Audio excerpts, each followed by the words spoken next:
নমস্কাৰ সকলোকে স্বাগতম জনাইছো আসাম কেৰিয়াৰ পইণ্ট ইউটিউব চেনেলৰ অন্য এটা নতুন ভিডিঅ'লৈ বন্ধুসকল আজিৰ এই ভিডিঅ'টিত আমি সমাজ বিজ্ঞানৰ 30টা অতিকৈ গুৰুত্বপূৰ্ণ প্ৰশ্ন আলোচনা কৰিম যদি আপোনালোকে আগন্তুক অনুষ্ঠিত হ'ব লগা এডিআৰই গ্ৰেড 3 বা গ্ৰেড 4 পৰীক্ষাৰ বাবে প্ৰস্তুতি চলাই আছে তেনেহলে আজিৰ এই ভিডিঅ'টি আপোনালোকৰ বাবে অতিকৈ গুৰুত্বপূৰ্ণ এটা ভিডিঅ' হ'ব পাৰে হেহে আপোনালোকে ভিডিঅ'টো শেষলৈকে ভালদৰে চাই থাকক আৰু যেহেতু আপোনালোকৰ পৰীক্ষাৰ বাবে খুব কম সময় আছে হেহে এতিয়াৰ পৰা যদি আপোনালোকে ভালদৰে প্ৰস্তুতি নচলায় তাৰ পিছত কিন্তু পৰীক্ষাৰ আগত আপোনালোকৰ সিলেবাসটো কমপ্লিট কৰিব নোৱাৰিব হেহে এতিয়াৰ পৰা যিমান পাৰে আপোনালোকে প্ৰস্তুতি চলাবলৈ আৰম্ভ কৰক বন্ধুসকল আজি ভিডিঅ'ৰ প্ৰথম প্ৰশ্নটো হৈছে হৰপ্পা সংস্কৃতিৰ ধ্বংসাৱশেষবোৰৰ ভিতৰত আটাইতকৈ দুমুজাত পেলোৱা আহিলা কি আছিল Among the relics of the Harappan culture, the most baffling tools were তো হৰপ্পা সংস্কৃতিত বিভিন্ন ধৰণৰ ধ্বংসাৱশেষবোৰ পোৱা গৈছিল তো তাৰে ভিতৰত আটাইতকৈ দুমুজাত পেলোৱা বিষয়টো বা আহিলাটো কি আছিল কি ধ্বংসাৱশেষটোৱে সেই সময়ৰ প্ৰত্নতাত্ত্বিকবিদসকলক দুমুজাত পেলাইছিল ইয়াৰে শুদ্ধ উত্তৰটো হৈছে অপচন এ মোহৰবোৰ অৰ্থাৎ সিলছবোৰ এই মোহৰবোৰ বা সিলবোৰ ব্যৱসায়িক সামগ্ৰীৰ চিনাক্তকৰণ বা সম্পত্তি চিহ্নিতকৰণ আদি ক্ষেত্ৰত ব্যৱহাৰ কৰা হৈছিল আৰু এই সিলসমূহ সাধাৰণতে বৰ্গক্ষেত্ৰ আকৃতিৰ আছিল আৰু হৰপ্পান সভ্যতাৰ এই মোহৰবোৰ বা সিলবোৰ টেৰাকোটা হুন এগেট হাতীদাঁত আদি সামগ্ৰীৰ পৰা তৈয়াৰ কৰা হৈছিল আৰু বিশেষকৈ এবিধ হিল আছিল যিবিধ হিলেৰে এই মোহৰবোৰ তৈয়াৰ কৰা হৈছিল আৰু সেই হিলবিধক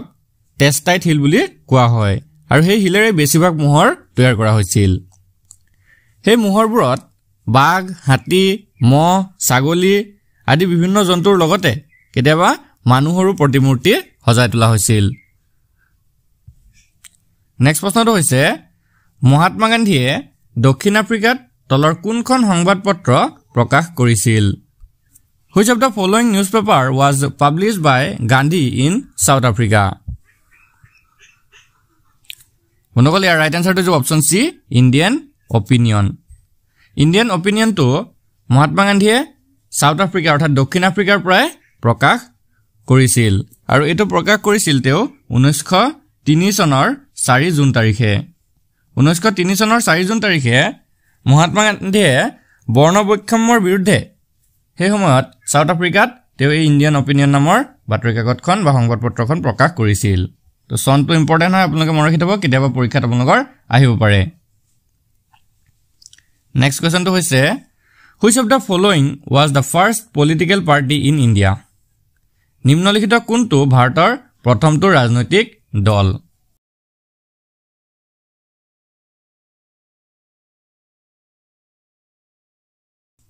তো ইয়াৰ শুদ্ধ উত্তৰটো হৈছে option B the Indian national Congress তো ভাৰতীয় জাতীয় কংগ্ৰেছটো আছিল ভাৰতৰ প্ৰথমটো ৰাজনৈতিক দল তো আপোনালোকৰ বহুতে হয়তো ক'ব পাৰে যে দ্য ইণ্ডিয়ান এছ'চিয়েশ্যনটো ভাৰতৰ প্ৰথমটো ৰাজনৈতিক দল আছিল কিন্তু এইটো নহয় দ্য ইণ্ডিয়ান এছ'চিয়েশ্যন এটা সংগঠনহে আছিল ইণ্ডিয়ান এছ'চিয়েশ্যনটো ভাৰতীয় জাতীয় কংগ্ৰেছতকৈ আগতে প্ৰতিষ্ঠা হৈছিল কিন্তু এইটো আমি ভাৰতীয় ৰাজনৈতিক দল হিচাপে আমি তাক গণ্য দিব নোৱাৰো তো মনত ৰাখি থব ভাৰতৰ ইণ্ডিয়ান নেশ্যনেল কংগ্ৰেছটো আছিল প্ৰথমটো ৰাজনৈতিক দল আৰু এই ৰাজনৈতিক দলটো গঠন হৈছিল 1885 ত 1885 চনত ভাৰতীয় জাতীয় কংগ্ৰেছ প্ৰতিষ্ঠা হৈছিল আৰু এটো প্ৰতিষ্ঠা কৰিছিল এজন ব্ৰিটিছ বিষয়া এলেন অক্টোভিয়াম হিউমে আৰু ভাৰতীয় জাতীয় কংগ্ৰেছৰ প্ৰথম অধিৱেশনটো ক'ত অনুষ্ঠিত হৈছিল হেতু মনত ৰাখি থব তো ইয়াৰ প্ৰথম অধিৱেশনটো অনুষ্ঠিত হৈছিল বম্বেত আৰু প্ৰথম অধিৱেশনৰ সভাপতিত্ব কৰিছিল উমেশ চন্দ্ৰ বেনাৰ্জীয়ে তো আপোনালোকে গুটেকিটা পইণ্ট মনত ৰাখি ল'ব কাৰণ আপোনালোকৰ পৰীক্ষাৰ বাবে অতিকৈ সহায়ক হ'ব পাৰে তেমি নেক্সট কোৱেশ্চনটো চাওক কি দিছে তলত কেইটামান বিশেষ ঘটনা দিয়া হৈছে তো ইয়াৰ পৰা উপযুক্ত ক্ৰমটো বাছি উলিয়াই দিয়ক Below are some special events. Select the appropriate sequence from it. তো কিছুমান ঘটনা আমাক দিয়া আছে ভালদৰে আপোনালোকে কিটা পঢ়ি লওক তাৰ পিছত আমাৰ ইয়াৰ পৰা সিকোয়েন্সটো বাছিব লাগিব প্ৰথমতে আমাক দিছে চাওক বেটেল অফ প্লাছিৰ যুদ্ধ দিয়া আছে তাৰ পিছত দিয়া আছে বেটেল অফ খানৱাৰ যুদ্ধ তাৰ পিছত দিয়া আছে বেটেল অফ বক্সাৰ যুদ্ধ তো এইকেইটা যুদ্ধৰ বিষয়ে আমাক দিয়া আছে তো এই যুদ্ধকেইটা আমি জানিব লাগিব যে কোনটো যুদ্ধ প্ৰথমতে সংঘটিত হৈছিল বা কোনটো কেতিয়া সংঘটিত হৈছিল তো যদিহে আমি হেকিটা জানো তেতিয়া আপোনালোকে অপচন কেইটাৰ ভিতৰত শুদ্ধ অপচনটো আপোনালোকে সিলেক্ট কৰিব পাৰিব তো এটা প্ৰথম কথা হ'ল আপোনালোকে যুদ্ধকেইটাৰ বিষয়ে জানি লওক তো প্লাচিৰ যুদ্ধ সংঘটিত হৈছিল 1757 চনত মোৰ হিতাব প্লাচিৰ যুদ্ধ সংঘটিত হৈছিল 1757 চনত 1757 ত খানৱাৰ যুদ্ধ হৈছিল 1527 ত 1527 ত খানৱাৰ যুদ্ধ সংঘটিত হৈছিল আৰু বাক্সাৰ যুদ্ধ সংঘটিত হৈছিল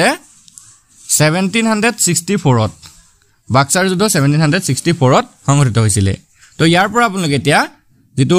উপযুক্ত ক্ৰম হে ক্ৰমটো বাছি উলিয়াব লাগিব কোনটো প্ৰথমতে সংঘটিত হৈছিল কোনটো দ্বিতীয়তে আৰু কোনটো তৃতীয়তে তো ইয়াৰ পৰা আপোনালোকে দেখিছে খানৱাৰ যুদ্ধ হৈছিল 1527 ত তেটো হৈ যাব প্ৰথম 1 নম্বৰ তাৰ পিছতে প্লাচিৰ যুদ্ধ হৈছিল 1757 ত এটো হৈ যাব 2 নম্বৰ আৰু বাক্সাৰ যুদ্ধ হৈছিল 1764 তো এটো হৈ যাব 3 নম্বৰ তো 2 1 আৰু 3 2 1 আৰু 3 কোট আছে অপচনটো চাওক অপচন এ হৈ যাব শুদ্ধ উত্তৰ তো অপচন এ টো হৈ যাব শুদ্ধ উত্তৰ তো আপোনালোকৰ এনে ধৰণৰ প্ৰশ্নসমূহ পৰীক্ষাত অহাৰ সম্ভাৱনা আছে আৰু জবাবৰ এনেকুৱা ধৰণৰ প্ৰশ্ন আহিছে হেই আপোনালোকে এনেকুৱা প্ৰশ্নসমূহ ভালদৰে প্ৰিপেয়াৰ হৈ যাব তো এতিয়া আমি নেক্সট কোৱেশ্চনলৈ আগবঢ়ো কি দিছে চাওক 1857 চনৰ সিপাহী বিদ্ৰোহৰ বাবে 1858 চনত কোন দুজন বিদ্ৰোহীক ইংৰাজ চৰকাৰে আন্দামানলৈ প্ৰেৰণ কৰিছিল which two rebels were sent to Andaman by the British government in 1858 for the Sepoy Mutiny of 1857 1857 চনৰ যি সিপাহী বিদ্ৰোহ হৈছিল সেই সিপাহী বিদ্ৰোহৰ আন্দোলন কৰাৰ ফলত 1858 চনত দুজন বিদ্ৰোহীক ইংৰাজসকলে আন্দামানলৈ লৈ গৈছিল তে সেই দুজন কোন আছিল আমাক সুধিছে তো বন্ধুসকল ইয়াৰ ৰাইট আনসাৰটো হৈছে অপচন সি বাহাদুৰ গাঁওবুঢ়া আৰু শেখ ফৰমুদ আলী এই দুগৰাকীক 1858 ত আন্দামানলৈ প্ৰেৰণ কৰি দিয়া হৈছিল নেক্সট কোৱেশ্চনটো হৈছে তলত উল্লেখ কৰা কোনজন লোক বৈশাখী পূৰ্ণিমাৰ দিনাই জন্ম লাভ কৰা আৰু মৃত্যুবৰণ কৰা বুলি কোৱা হয় খুব ইম্পৰ্টেন্ট এটা প্ৰশ্ন হয় which of the following is said to be have been born and died on Baisakhi পূৰ্ণিমা তো কোনজন ব্যক্তি বৈশাখী পূৰ্ণিমা অৰ্থাৎ বহাগ মাহৰ পূৰ্ণিমা দিনাৰ জন্ম হৈছিল আৰু বহাগ মাহৰ পূৰ্ণিমা দিনাই মৃত্যু হৈছিল আৰু লগতে বহাগ মাহৰ পূৰ্ণিমাৰ তিথিৰ দিনাই তেওঁ জ্ঞান লাভ কৰিছিল তো এই ব্যক্তিজন কোন আছিল তো বন্ধুসকল ইয়াৰ শুদ্ধ উত্তৰটো হৈ যাব অপচন এ বুদ্ধদেৱ তো বুদ্ধদেৱে বহাগ মাহৰ পূৰ্ণিমা তিথিৰ দিনাই জন্ম লাভ কৰিছিল মৃত্যুবৰণ কৰিছিল আৰু জ্ঞান লাভ কৰিছিল নেক্সট কোৱেশ্চন টো আগবঢ়ো কি দিছে চাওক The first health minister of independent India was স্বতন্ত্ৰ ভাৰতৰ প্ৰথম স্বাস্থ্য মন্ত্ৰী কোন আছিল বন্ধুসকল ইয়াৰ শুদ্ধ উত্তৰটো হৈছে অপচন ডি ৰাজকুমাৰী অমৃত কৌৰ তো ৰাজকুমাৰী অমৃত কৌৰ আছিল স্বতন্ত্ৰ ভাৰতৰ প্ৰথমজন স্বাস্থ্য মন্ত্ৰী তো চাওক হেল্থ মিনিষ্টাৰ আমাক সুধিছে স্বাস্থ্য মন্ত্ৰী সুধিছে তো তেতিয়া হৈ যাব ৰাজকুমাৰী অমৃত কৌৰ তো ইয়াৰ লগতে আপোনালোকে এইকেইটা মনত ৰাখিব স্বতন্ত্ৰ ভাৰতৰ প্ৰথমজন প্ৰধানমন্ত্ৰী আছিল জৱাহৰলাল নেহেৰু আৰু প্ৰথমজন ৰাষ্ট্ৰপতি বা প্ৰেসিডেন্ট আছিল ৰাজেন্দ্ৰ প্ৰসাদ তো গুটেকিটা ইম্পৰ্টেন্ট হয় ভালদৰে নোট ডাউন কৰি ল'ব বন্ধুসকল ইয়াতে আপোনালোকে এটা ইম্পৰ্টেন্ট কথা জনাই থওঁ যদি আপোনালোকে ম্যাথছ ৰিজনিং জিকে কাৰেন্ট এফেয়াৰ্স প্ৰিভিয়াস ইয়াৰ কোৱেশ্চনছ ইংলিশ গ্ৰামাৰ এই সকলোবিলাক সাবজেক্ট থকা পিডিএফ ল'ব বিচাৰে তেনেহলে কেৱল মাত্ৰ 79 টকা পে কৰি পিনে আমাৰ পৰা এই সকলোবিলাক সাবজেক্ট থকা পিডিএফ বোৰ পাই যাব তো যদি কাৰোবাৰ এই পিডিএফ বোৰ প্ৰয়োজন হয় তেনেহলে আপোনালোকৰ স্ক্ৰিনত থকা নাম্বাৰটোত হোৱাটসএপ কৰি আমাৰ পৰা এই পিডিএফ সমূহ আপোনালোকে লাভ কৰিব পাৰিব তো যদি কাৰোবাৰ প্ৰয়োজন হয় তেনেহলে আপোনালোকে স্ক্ৰিনত থকা নাম্বাৰটোত হোৱাটসএপ কৰি 79 টকা পে কৰিব আৰু পে কৰাৰ পিছত আপোনালোকক আমি পিডিএফ সমূহ সেন্ড কৰি দিম এতিয়া আমি নেক্সট কোৱেশ্চনটো চাওঁ হওক next question The range which separates Indo-Gangetic plains of northern India from the Deccan plateau of southern India is উত্তৰ ভাৰতৰ গংগা সমভূমিক ভাৰত গংগা সমভূমিক দক্ষিণ ভাৰতৰ দাক্ষিণাত্য মালভূমিৰ পৰা পৃথক কৰা পৰ্বতমালাটো কোনটো ইয়াৰ শুদ্ধ উত্তৰটো হৈছে option B Satpura and Vindhya range অৰ্থাৎ হাতপুৰা আৰু বিন্ধ্যা পৰ্বতে ভাৰত গংগা সমভূমিক দক্ষিণ ভাৰতৰ দাক্ষিণাত্য মালভূমিৰ পৰা পৃথক কৰিছে নেক্সট কোৱেশ্চনটো হৈছে পৃথিৱীত সৰ্বমুঠ কিমান কেইখন দেশ আছে how many countries are there in the world মনোগল ইয়াৰ ৰাইট আনসাৰটো হৈছে অপচন বি 195 তো ৰাষ্ট্ৰসংঘৰ মতে 2024 চনত পৃথিৱীত সৰ্বমুঠ 195 খন দেশ আছে আৰু তাৰে 193 খন দেশ ৰাষ্ট্ৰসংঘৰ সদস্য দেশ হয় আৰু দুখন দেশ ৰাষ্ট্ৰসংঘৰ সদস্য নহয় আৰু সেই সদস্য নোহোৱা দেশ দুখন হৈছে ভেটিকান সিটি আৰু পেলেষ্টাইন তো মনত ৰাখিব ভেটিকান সিটি আৰু পেলেষ্টাইন কিন্তু ৰাষ্ট্ৰসংঘৰ সদস্য দেশ নহয় বাকি 193 খন দেশ ৰাষ্ট্ৰসংঘৰ সদস্য দেশ হয় তো টোটাল হৈ গলগে 195 দুখন ৰাষ্ট্ৰসংঘৰ সদস্য নহয় আৰু 193 খন ৰাষ্ট্ৰসংঘৰ সদস্য হয় নেক্সট কোৱেশ্চনটো হৈছে which one of this is formed due to depositional activity of wind তো বতাহৰ অৱক্ষেপনৰ ফলত বা বতাহৰ অৱক্ষেপন কাৰ্যৰ ফলত তলত দিয়া কোনটোৰ সৃষ্টি হয় বালিয়াৰী সৃষ্টি হয় নে হিমবাহীয় শৃংগ সৃষ্টি হয় নে ইয়াৰডাং নে ইউআকৃতিৰ উপত্যকাৰ সৃষ্টি হয় তো কোনটো অপচন শুদ্ধ হ'ব আমাক সুধিছে তো ইয়াৰে ৰাইট আনসাৰটো হ'ব অপচন এ sand dunes অৰ্থাৎ বালিয়াৰীৰ সৃষ্টি হয় নেক্সট কোৱেশ্চনটো হৈছে which two gases together comprise 99% of the total volume of atmosphere কোন দুটা গেছে বায়ুমণ্ডলৰ মুঠ আয়তনৰ 99% গঠন কৰিছে তো চাওক বায়ুমণ্ডলৰ 100% গেছৰ ভিতৰত 99% গেছেই হে দুটা গেছে গঠন কৰি দিছে তো সেই গেছ দুটা কি হয় মনোগল ইয়াৰ শুদ্ধটো হৈ যাব option A nitrogen and oxygen তো বায়ুমণ্ডলৰ নাইট্ৰজেন আৰু অক্সিজেন এই দুইবিধ গেছ মিলাই 99% গেছ হয় নাইট্ৰজেনটো হৈছে 78% আৰু অক্সিজেনটো হৈছে 21% এই 78 আৰু 21% মিলাই কিমান হৈ যাবগে 99% বায়ুমণ্ডলৰ গেছ তেওঁলোকে গঠন কৰিছে এই দুটাই নেক্সট কোৱেশ্চনটো হৈছে to which post does the president appoint the leader of the majority party in the Lok Sabha লোকসভাৰ নিৰ্বাচনৰ সংখ্যাগৰিষ্ঠ দলৰ নেতাজনক ভাৰতৰ ৰাষ্ট্ৰপতিয়ে কি পদত নিযুক্তি দিয়ে মনোগল ইয়াৰ শুদ্ধটো হৈছে অপচন সি প্ৰাইম মিনিষ্টাৰ অৰ্থাৎ প্ৰধানমন্ত্ৰী পদত নিযুক্তি দিয়ে নেক্সট কোৱেশ্চনটো হৈছে তলৰ কোনটো শুদ্ধ নহয় which of the following is incorrect তো আমি চাৰিটা অপচন ভালদৰে পঢ়িব লাগিব এই অপচন চাৰিটাৰ ভিতৰত এটা ভুলকৈ আমাক দিয়া হৈছে তো কোনটো ভুলকে দিয়া আছে আমাক সুধিছে তো প্ৰথমটো চাওক কি দিয়া আছে বুদ্ধিজম গৌতম বুদ্ধ হিন্দুইজম মহাবীৰ শিখিজম গুৰু নানক আৰু ইছলাম মুহাম্মদ তো এইকেইটা আমাক কথা দিয়া হৈছে ইয়াত কিছুমান ধৰ্ম দিয়া হৈছে আৰু ধৰ্মসমূহৰ ধৰ্ম প্ৰচাৰকসমূহৰ বিষয়ে আমাক দিয়া হৈছে তো বুদ্ধিজম বৌদ্ধ ধৰ্ম কোনে প্ৰচাৰ কৰিছিলে বা বৌদ্ধ ধৰ্মৰ প্ৰতিষ্ঠাপক কোন তো তেওঁ হৈ যাব গৌতম বুদ্ধ এটো ঠিকই হয় এটো ৰাইট হয় তাৰ পিছত চাওক শিখিজম কোনে প্ৰচাৰ কৰিছিলে বা শিখ ধৰ্মৰ প্ৰতিষ্ঠাপক কোন তেওঁ হৈ যাব গুৰু নানক সিটো শুদ্ধ হয় আৰু ইছলাম ধৰ্ম কোনে স্থাপন কৰিছিলে মুহাম্মদে এটো শুদ্ধ হৈ যায় কিন্তু হিন্দুইজম মহাবীৰে স্থাপন কৰা নাছিলে হিন্দু ধৰ্মৰ প্ৰতিষ্ঠাপক বুলি কাকো কোৱা নহয় তো এই অপচনটো শুদ্ধ হ'ব হিন্দুইজম মহাবীৰে প্ৰতিষ্ঠা কৰা নাছিলে তো মহাবীৰে এটা ধৰ্ম প্ৰতিষ্ঠা কৰিছিলে হেতু আছিল জৈন ধৰ্ম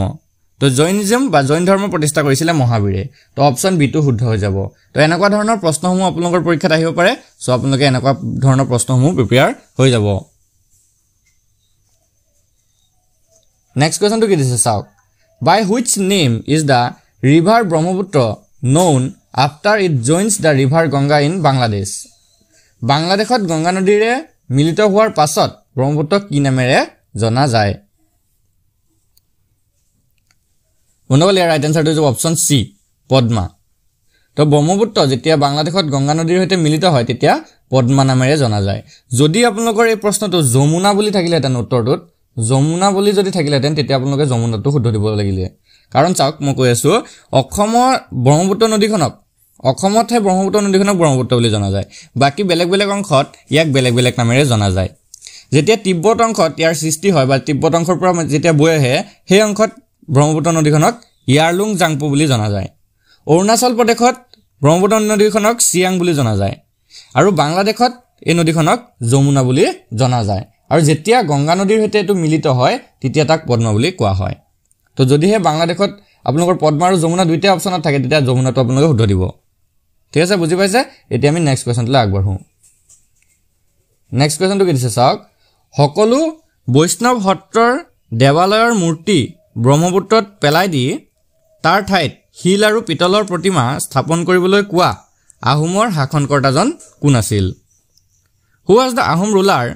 who ordered the idols of the all Vaishnav Satra temples to be thrown into the Brahmaputra and replaced with stone and brass idols?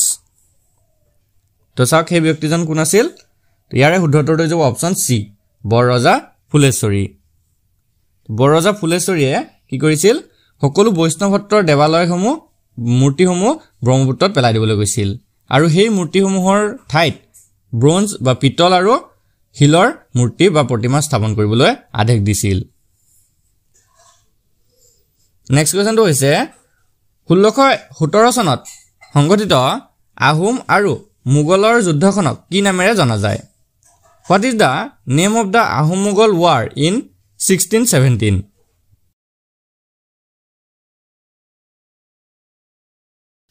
মনোবল ইয়াৰ শুদ্ধটো যে অপচন এ হাজু যুদ্ধ বুলি কোৱা হয়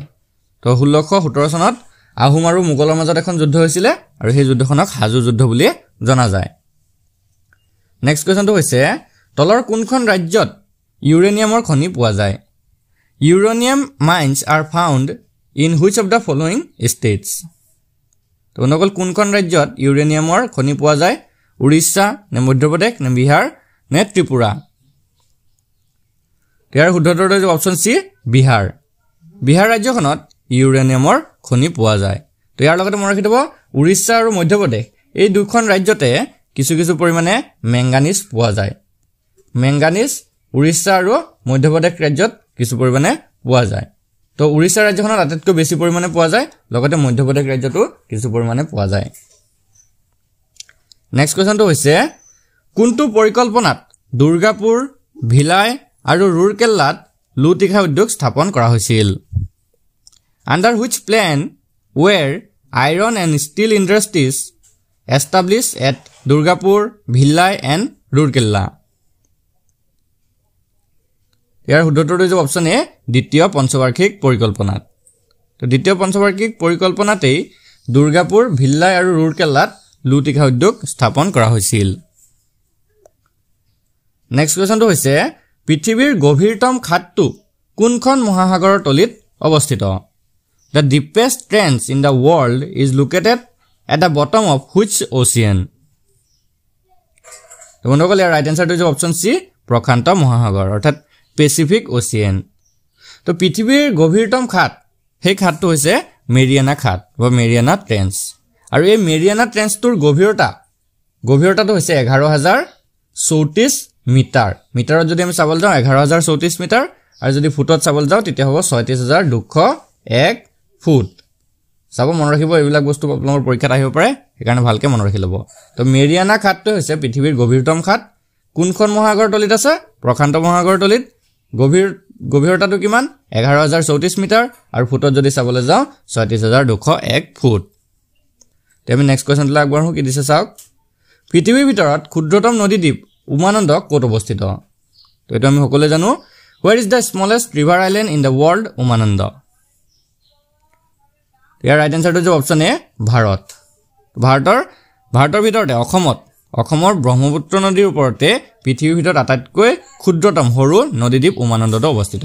তো ইয়াৰ লগতে আপোনালোকে জানে চাগে পৃথিৱীৰ ভিতৰত আটাইতকৈ ডাঙৰ নদীদ্বীপটো মাজুলী আৰু এই মাজুলীও অসমৰ ব্ৰহ্মপুত্ৰ নদীৰ ওপৰতে অৱস্থিত নেক্সট কোৱেশ্চনটো হৈছে আৰবী ভাষাৰ প্ৰশিক্ষণ মহাবিদ্যালয় ক'ত আছে Where is the Arabic language training college? Silchort আছে নে তেজপুৰত নে দেৰগাঁৱত নে ৰঙিয়াত বন্ধুসকল ইয়াৰ ৰাইট এনসাৰটো হৈছে অপচন ডি ৰঙিয়া আৰবী ভাষাৰ প্ৰশিক্ষণ মহাবিদ্যালয়টো ৰঙিয়াত অৱস্থিত নেক্সট কোৱেশ্চনটো হৈছে ভাৰতৰ ভিতৰত প্ৰথমটো বন্যপ্ৰাণী উদ্ধাৰ কেন্দ্ৰ অসমৰ কোন ঠাইত স্থাপন কৰা হয় Where in Assam was the first wildlife rescue center established in India? ইয়াৰ শুদ্ধটো হৈছে অপচন বি 2002 চনৰ 28 আগষ্টত কাজিৰঙাত তো চনটো ইম্পৰ্টেণ্ট মনত ৰাখি ল'ব 2002 চনৰ 28 আগষ্টত কাজিৰঙাত ভাৰতৰ ভিতৰতে প্ৰথমটো বন্যপ্ৰাণী উদ্ধাৰ কেন্দ্ৰ স্থাপন কৰা হৈছিল নেক্সট প্ৰশ্নটো হৈছে who is considered as the first non-congress chief minister of Assam অসমৰ প্ৰথমজন অকংগ্ৰেছী non-congress chief minister বা মুখ্যমন্ত্ৰী হিচাপে কাক গণ্য কৰা হয় তো অকংগ্ৰেছী মানে কি তেও কংগ্ৰেছ দলৰ নাছিল বেলেগ দলৰ আছিল তেও তো সেই ব্যক্তিজন কোন আছিল প্ৰথম মুখ্যমন্ত্ৰীজন কোন আছিল যিজনে কংগ্ৰেছৰ পৰা মুখ্যমন্ত্ৰী হোৱা নাছিল তো বন্ধুসকল ইয়াৰ ৰাইট আনসাৰটো হৈছে অপচন বি গুলাব বৰবৰা তো গুলাব বৰবৰা আছিল অসমৰ প্ৰথমজন অকংগ্ৰেছী মুখ্যমন্ত্ৰী ইয়াৰ লগতে মই ৰাখি দেব অসমৰ স্বাধীনতাৰ পিছত অসমৰ প্ৰথমজন মুখ্যমন্ত্ৰী আছিল গোপীনাথ বৰদলৈ তো এটো আপোনালোকৰ পৰীক্ষাত আহি থাকে ভালকে মনত ৰাখি ল'ব নেক্সট কোৱেশ্চন ফ্ৰীডম ফাইটাৰ সম্বোধন ফুংলু belong to which indigenous tribe of Assam স্বাধীনতা সংগ্ৰামী সম্বোধন ফুংলু অসমৰ কোনটো জনজাতিৰ আছিল ডিমাসা আছিল নে কছাৰী সকল আছিল নে কাৰ্বি জনজাতিৰ আছিল নে হাজং জনজাতিৰ আছিল তো বন্ধুসকল ইয়াৰ ৰাইট আনসাৰটো হৈছে অপচন এ ডিমাসা তো সম্বোধন ফুংলু ডিমাসা জনজাতিৰ এগৰাকী স্বাধীনতা সংগ্ৰামী আছিল next question according to the constitution of India which of the following right is not included in the right to equality ভাৰতীয় সংবিধান অনুসৰি তলৰ কোনটো অধিকাৰ সমতাৰ অধিকাৰত অন্তৰ্ভুক্ত নহয় তো আমি সকলোৱে জানো ৰাইট টু ইকুৱেলিটি অৰ্থাৎ ভাৰতৰ সংবিধানত সমতাৰ অধিকাৰ 14 ৰ পৰা 18 নং অনুচ্ছেদত অন্তৰ্ভুক্ত কৰা হৈছে তো ইয়াতে কৈছে যে আমাক তলৰ কোনটো অধিকাৰ সমতাৰ অধিকাৰত অন্তৰ্ভুক্ত নহয় আইনৰ আগত সমতাৰ অধিকাৰ নে জীৱন আৰু ব্যক্তিগত স্বাধীনতাৰ অধিকাৰ নে হুজুগৰ সমতাৰ অধিকাৰ নে অস্পৃশ্যতা বিলুপ্ত কৰাৰ অধিকাৰ তো কোনটো সমতাৰ অধিকাৰত অন্তৰ্ভুক্ত কৰা নাই মাক খুদিছে বন্ধুসকল ইয়াৰ ৰাইট আনসাৰটো হৈছে option B life and personnel liberty অৰ্থাৎ জীৱন আৰু ব্যক্তিগত স্বাধীনতাটো সমতাৰ অধিকাৰত অন্তৰ্ভুক্ত কৰা হোৱা নাই বাকি তিনটা আইনৰ আগত সমতাৰ অধিকাৰ হুজুগৰ সমতা আৰু অস্পৃশ্যতা বিলুপ্ত কৰা এই তিনিটা সমতাৰ অধিকাৰত অন্তৰ্ভুক্ত কৰা হৈছে আৰু আপোনালোকে মনত ৰাখি থব অনুচ্ছেদটো হৈছে 14 ৰ পৰা 18 নং অনুচ্ছেদত সমতাৰ অধিকাৰটো অন্তৰ্ভুক্ত কৰা হৈছে নেক্সট কোৱেশ্চনটো হৈছে which article empowers the president of India to declare president's rule in a state কোনটো অনুচ্ছেদে ভাৰতৰ ৰাষ্ট্ৰপতিক ৰাজ্যত ৰাষ্ট্ৰপতি শাসন ঘোষণা কৰাৰ ক্ষমতা প্ৰদান কৰিছে ইয়াৰ ৰাইট আনসাৰটো হৈছে অপচন সি আৰ্টিকল 356 তো ভাৰতীয় সংবিধানৰ 356 নং অনুচ্ছেদে ভাৰতৰ ৰাষ্ট্ৰপতিক কোনো এখন ৰাজ্যত ৰাষ্ট্ৰপতি শাসন ঘোষণা কৰাৰ ক্ষমতা প্ৰদান কৰিছে next question in which of the following cities is the headquarters of the Unit Trust of India located তলৰ কোনখন চহৰ ইউনিট ট্ৰাষ্ট অফ ইণ্ডিয়াৰ মুখ্য কাৰ্যালয় অৱস্থিত তো কোনখন চহৰত ইউনিট ট্ৰাষ্ট অফ ইণ্ডিয়াৰ মুখ্য কাৰ্যালয় আছে আমাক খুদিছে তো ইউনিট ট্ৰাষ্ট অফ ইণ্ডিয়া কি হয় এক প্ৰকাৰ মিউচুৱেল ফাণ্ড হয় তো ইয়াৰ মুখ্য কাৰ্যালয় বা হেডকোৱাৰ্টাৰটো ক'ত আছে আমাক খুদিছে তো বন্ধুসকল ইয়াৰ ৰাইট আনসাৰটো হ'ব অপচন এ মুম্বাইত অৱস্থিত next question who is the ex officio chairman of the planning commission of India ভাৰতৰ পৰিকল্পনা আয়োগৰ বিশেষ ক্ষমতা সম্পন্ন অধ্যক্ষ কোন ইয়াৰ ৰাইট আনসাৰটো হৈছে অপচন সি প্ৰাইম মিনিষ্টাৰ অৰ্থাৎ ভাৰতৰ প্ৰধানমন্ত্ৰী next question who among the following is Nobel laureate in economic science in 1998 নিম্নলিখিত ব্যক্তিসকলৰ ভিতৰত কোনগৰাকী ব্যক্তিয়ে 1998 চনত অৰ্থনীতি বিজ্ঞানত নোবেল বঁটা লাভ কৰিছিল বন্ধুসকল ইয়াৰ ৰাইট আনসাৰটো হৈছে অপচন বি অমৃত্য সেন তো অমৃত্য সেনে 1998 চনত 1998ত অৰ্থবিজ্ঞানত নোবেল বঁটা লাভ কৰিছিল বন্ধুসকল আজি ভিডিঅ'ৰ লাষ্ট কোৱেশ্চনটো হৈছে which state in India has the highest per capita income as per 2011 census তো 2011 বৰ্ষৰ যি লোকপিয়ল হৈছিল সেই লোকপিয়ল অনুসৰি ভাৰতৰ কোনখন ৰাজ্যৰ জনমূৰি আয় সৰ্বাধিক আছিল কোনখন ৰাজ্যৰ জনমূৰি আয়টো আটাইতকৈ বেছি আছিল আমাক সুধিছে ইয়াৰে শুদ্ধ উত্তৰটো হৈছে অপচন বি গোৱা তো 2011 চনৰ লোকপিয়ল মতে গোৱা ৰাজ্যখনৰ জনমূৰি আয় আটাইতকৈ বেছি আছিল বন্ধুসকল আজি ভিডিঅ'টো আপোনালোকৰ বাবে ইনফৰমেটিভ হ'লে ভিডিঅ'টো এটা লাইক কৰি দিব আৰু এনে ধৰণৰ নতুন নতুন ভিডিঅ'সমূহ পাই থাকিবলৈ আমাৰ চেনেলটো ছাবস্ক্ৰাইব কৰি ল'ব আৰু কাষতে থকা বেল আইকনটো দবাই দিব ধন্যবাদ